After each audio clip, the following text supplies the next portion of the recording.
প্রদীপ দা, দাড়ি কেটেছো? কালকে কি রান্না হলো? রাতে রাতে কি খেলে?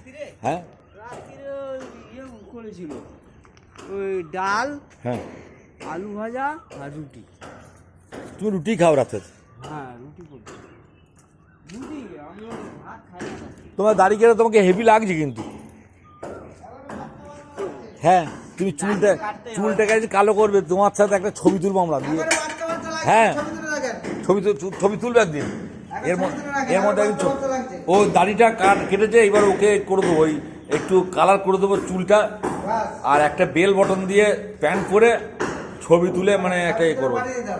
না, আমি রেখে দেবো, আমি আমার কাছে ছবি একটা তোলার ইচ্ছা আছে দত্তবাবুর সাথে। দত্ত আমাদের বাড়ির গার্জেন, এরকম করে একটা ছবি তুলবো, আর আমি থাকবো, অমরদা থাকবে, তুমি থাকবে, সব ছবি তুলে ওগুলো পাঠাবো বাইরে, যাদের যাদের পছন্দ হবে। হ্যাঁ, আমরা কাজের লোক, আমাদেরকে যাদের পছন্দ হবে তারা ফোন করবে। হ্যাঁ, হ্যাঁ,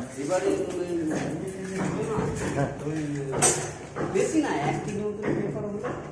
পেপার নিয়ে পেপার নেই, আর পেপার আছে আছে ঠিক আছে, 1 কেজির মধ্যে পেপার নিয়ে আসছি। 1 কেজি হলো পেপার নিয়ে আসছি।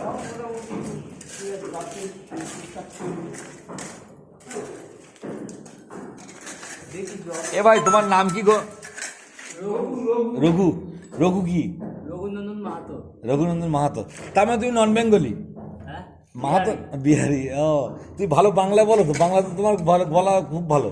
জন্ম আমার এখানেই। ও, তোমার গলা ওই জন্য টান নেই, মানে বিহারির টান নেই। রঘুনন্দন মাহাতো।